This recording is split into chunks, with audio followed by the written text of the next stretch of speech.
Welcome to Technically You, the podcast that breaks down today's tech so you can understand tomorrow's world. In this episode, we're diving into the heart of digital security, end-to-end encryption or E2EE.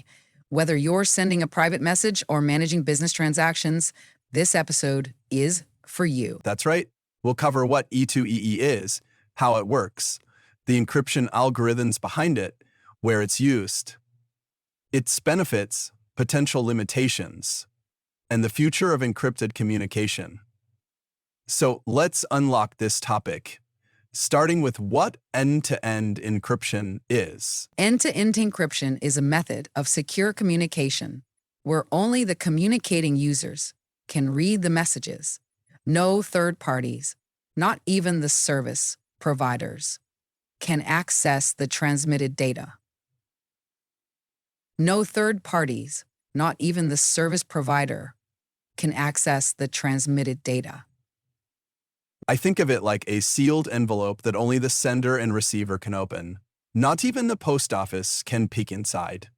So how does EDIS Drive Easy Has2 USS work? E2EE works by encrypting data on the sender's device and decrypting it only on the recipient's device. The process uses a pair of cryptographic keys, a public key for encryption and a private key for decryption. The sender encrypts the message using the recipient's public key. Once the message is sent, only the recipient's private key can decrypt it, ensuring confidentiality across the communication channel. Do you know what encryption algorithm is being used? Yes, I do. E2E typically uses a combination of asymmetric and symmetric encryption. Algorithms like RSA and ECC securely exchange symmetric keys, while AES is often used for actual data encryption due to its efficiency. For instance, Signal and WhatsApp use the Signal protocol, which combines double ratchet algorithms, the X3DH key agreement protocol, and AS256 for message confidentiality. Can you discuss where E2EA is used? Certainly, E2EE is crucial for both personal and business communication. Apps like Signal, WhatsApp, and iMessage offer E2EE for chats, while enterprise tools like Zoom and Microsoft Teams are integrating E2EE for secure meetings. It's also used in email encryption, file storage, and remote work solutions. Healthcare, legal, and financial services depend heavily on E2E to comply with privacy regulations.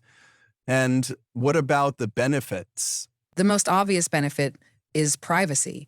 E2EA ensures that sensitive information, such as passwords, financial data, or private conversations, remains confidential. It also provides data integrity and authentication.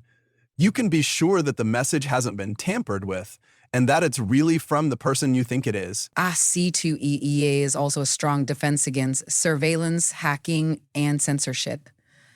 Can you cover if there are any E2EE challenges? Well, E2EE isn't without its flaws. Metadata, like who you're talking to and when, is often not encrypted. This can still be valuable for surveillance purposes. Governments have also criticized E2EE for enabling criminal activities by making lawful interception more difficult. There is an ongoing debate about backdoors versus user privacy. Another concern is key management. If you lose your private key, you lose access to your data. So how secure is it?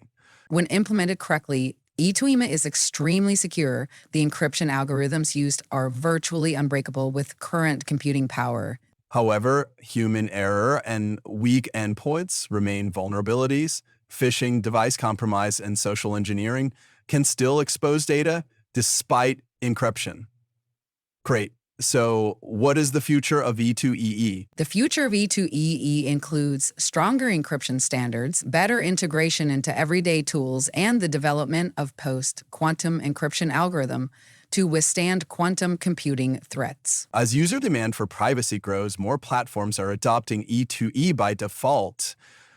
Technologies like homomorphic encryption and secure multi-party computation may complement E2EE in the years ahead. Okay, let's close this baby.